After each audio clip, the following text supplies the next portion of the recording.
What is up, everybody? We just finished up the Kansas City tour with Mizzou and Seton Hall. Unfortunately, a loss in the column for the SEC today.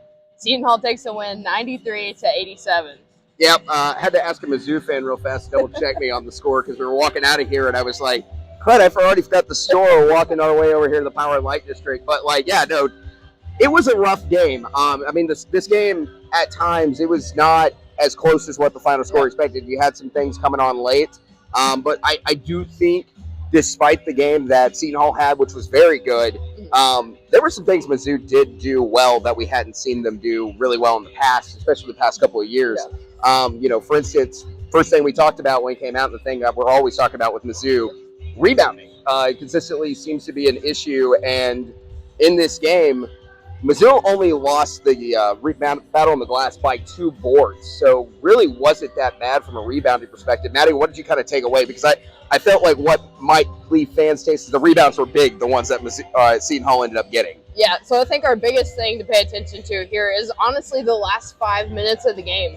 It's like Mizzou turned on, was doing everything right, but if you go back into the previous spots of the game, you had one player contributing, which was Tamar Bates, ended up coming out with 4 fouls. So, if he gets into foul trouble in any other game, that is just straight down the drain if we rely on him the entirety of the game. We got some more players starting to get involved. Aiden Shaw had some fantastic defense there at the end. So maybe if he was in a little earlier, was able to help on that perimeter defense, could have seen a turn in the tides there. 2 things I want to add on that. Shawnees has to get involved a little bit quicker. I believe he was low in the single digits and scoring early on in the game. And then Mizzou got on that 9-2 run that they got on to where the game came back alive. Crowd started getting back into it. Shawnees has got to come on a little bit sooner to get this team out of the drought that they were kind of in. He's the leading scorer on this team right now. You expect him to have a bigger game than what he had. But I do think late in the game he started finding himself, and that's when Mizzou started making this game close again. So I think if you're able to turn that offense on a little bit quicker, it's really helpful.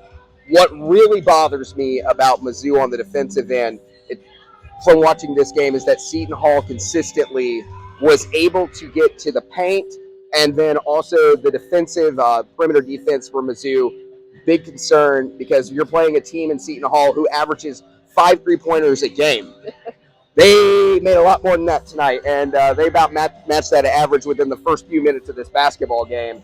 Dalla had just a great game.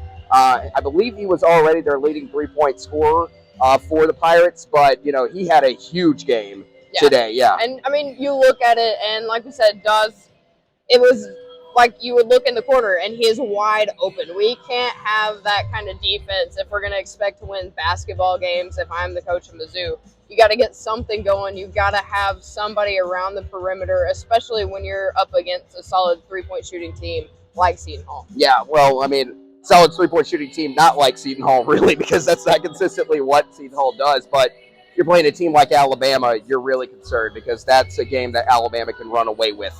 Yeah. If you're playing like that, or you're playing another high 3-point shooting team, that's going to be a concern. But like I said, getting to the paint, there's a lot of teams in this conference when you get into conference play starting next month. We're only a couple of weeks away now from conference play. You've got teams that are going to want to get to the paint actively. Arkansas immediately comes to mind. Arkansas struggles with that. Is struggling right now, but that's part of what their game looks like, is similar, just focusing on trying to get the paint drives, cutting in. And Mizzou missed a lot of cutting down windows there to shut those lanes off for the Pirates getting to the paint. That, like I said, that's what stands out to me. And there's other teams out there that are going to want to do the same thing. Mississippi State's going to want to actively play in the paint, especially when they get Tolu Smith back. So to me, those kind of things have to be fixed for Mizzou. I think it's going to be much better next season based on the recruiting class they're bringing in. So a lot more big men that can challenge a lot of centers. But, for instance, tonight, every time Bediako was in the game, Connor Vanover and Butler and whoever you had down low for Mizzou was absolutely no match for that. There was a lot of size advantage and taking advantage down low. And that's why I think Bediako put up 9 or 10 points today, and he was consistent down low. Yeah, for sure. And I think, that's something to say on the offensive side as well. You would see Connor Vanover get an excellent read and a fantastic feed into the paint, but he couldn't finish because he couldn't back anyone down. You may have, the height advantage there, but you got to figure out how to work with it when you're going to be playing those opponents who have the size and are going to be able to play bully ball. Yeah, and that was the thing. It wasn't just that Connor Vanover wasn't able to back someone down. Consistently, he was getting backed up from the hole. We noticed that a couple of times, and our angle was perfect to look at it. It was just like, he's getting beat. And that becomes a concern. So you got to find some way to find some more consistent offense. You've got to find a way to stop a team who shot over 50% tonight because they were so active in getting down low and getting into the paint. Time and time again, we saw the guards just slip past, find something they could float in, or find an easy jumper in the paint where you're getting a lot of high percentage looks, and that's what really killed Mizzou in this game to me. Yeah, I mean, that, and they had excellent assist numbers. When you look at Seton Hall, you've got to be able to stop those passes, or at least be able to stop a play in transition, because it's like they would have a play and have 3 open looks. I don't know how that's possible when you're playing man, but it happened several times. Yeah, I know that Mizzou started affecting just somewhere around in the first half. When they jumped into that zone, it bothered Seton Hall for a little bit. Holloway calls timeout. They got a quick adjustment. They fixed their offense really fast. It was somewhere around like the 8-minute mark in the first half.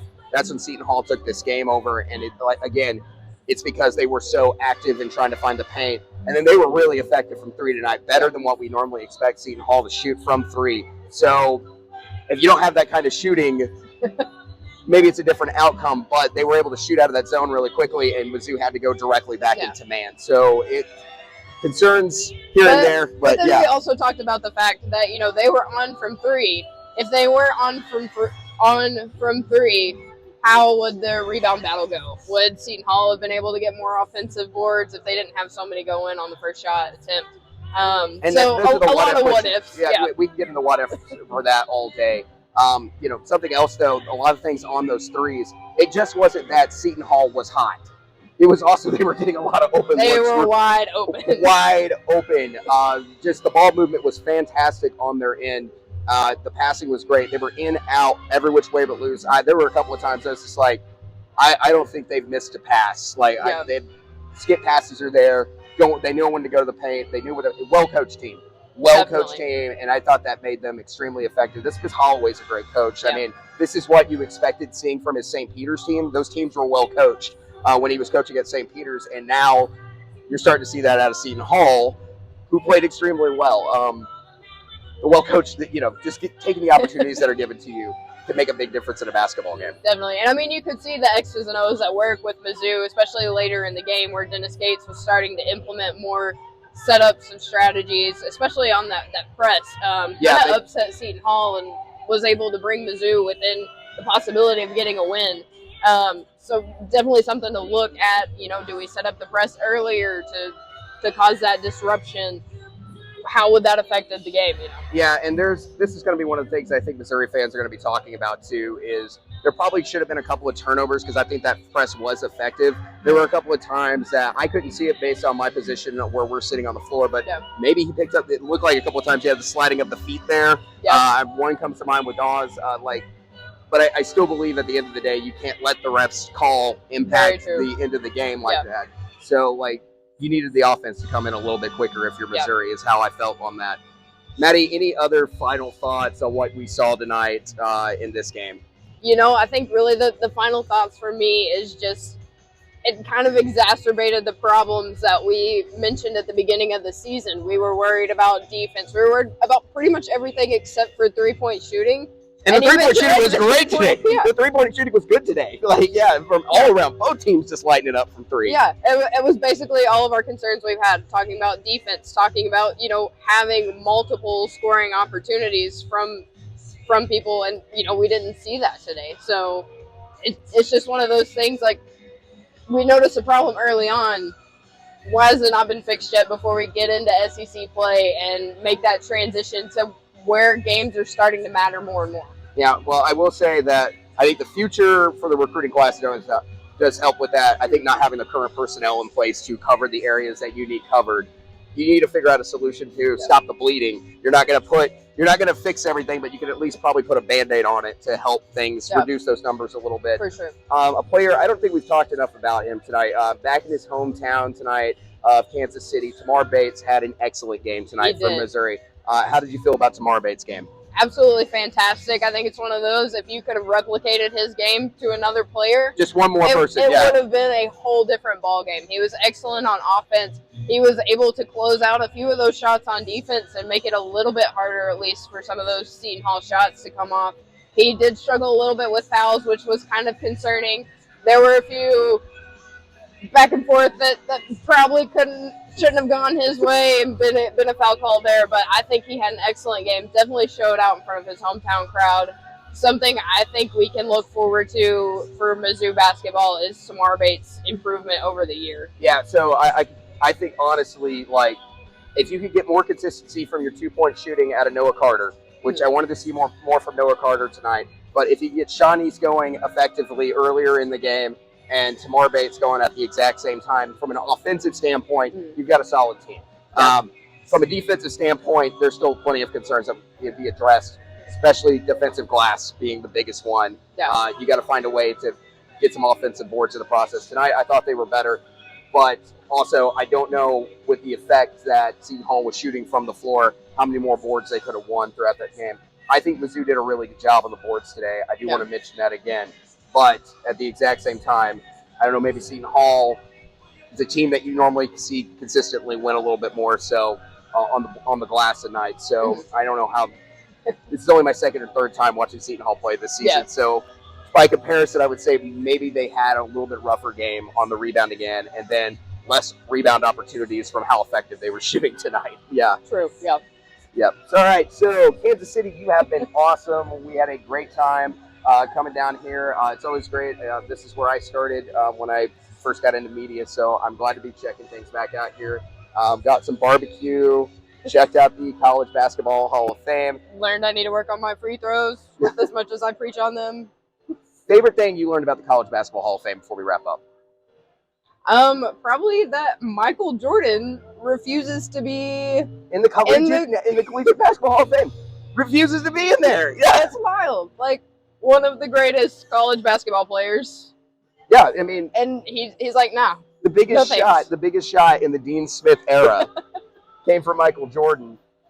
He's nowhere to be found on the board. He doesn't want any more acknowledgement from his college career. So it's just wild. To be fair, we didn't learn that in the College Basketball Hall of Fame. David learned it because we were confused. That's why Michael Jordan wasn't in there. So I found out. I was like, I did not know that Michael Jordan was not in the Collegiate Hall of Fame. So like, wild that he's not in there. But we saw a lot of great names in there too. Like from the SEC, you know, Shaquille O'Neal, Charles Barkley. We also saw on this trip Nolan Richardson, Eddie Sutton. Eddie Sutton was named on there. Of course, some of the greats like of all time, Coach K is on there. This year also in the college basketball world, we lost Bob Knight. Bob Knight's name is in there. He's in the elevator as well. He's in the elevator as you go up to the college basketball experience. If you've not checked out the college basketball experience, it's actually really cool. Yeah. If you aren't a college basketball fan, or if you are, like, there's a lot to do. You can nerd out like David and I did, or you can just go try and shoot some hoops. They have like a whole setup for the vertically challenged people like David and I. They have a 7-foot goal, so we were able to live out our dunking dreams. I look like Zach Edey on that goal. I did. Just got to throw down some easy dunks, like where I barely had to jump. It's not easy to do in boots, by the way, because I'm hanging out in boots today. So. I tried to get the style points. Didn't work out so well for me, but maybe next time I'll brush them up and we'll come back. Yep, absolutely. Kansas City, love the barbecue, love the lights. It is lit up down here. It's a great time. It was a fun trip. Wish we could have seen a Missouri win today. Just to make everybody a little bit happier for Hoops on the Road edition. But heck, we're going to have January coming up. We'll see where our next trip is. Obviously, you got to see where everybody's going to be lining up after the first week of January and whatnot before we pick on where we're going for that one. I don't know yet, so we'll have to figure that out. We'll see if you guys have somewhere you want us to go. Let us know. Currently, money's a factor. Yeah, so. I was about to say nothing too wild. We can't charter jets yet, so just give us some suggestions if it's close to the Arkansas area. It'd be great. Yep, that would be ideal. But definitely love doing this. This was fun. It's a good time. Yeah. Love you, Kansas City. Hey, guys, if you have not liked and subscribed already to the channel, please do so. We do this once a month, as we talked about. We have our weekly show where we talk college basketball in the SEC, and then also we have additional content that comes out constantly. You can also catch us anywhere that you check out and listen to your podcast. Spotify, Apple, whatever. We're there. You can find us. Go ahead and give us a follow. We appreciate it. Give us a 5-star review, whatever you got. Great time in Kansas City. It's also a great day because, at least the Chiefs won for the folks here in Missouri. I know you're not a fan I'm of a Patriots fan, so it was a rough day for me. But guys, please like and subscribe. Thank you guys so much for watching. And we'll see you for the podcast that's going to be coming out on Monday evening since we're doing Hoops on the Road this week. Thank you guys so much, and we'll catch you next time. Thanks, guys. Catch you in the next one.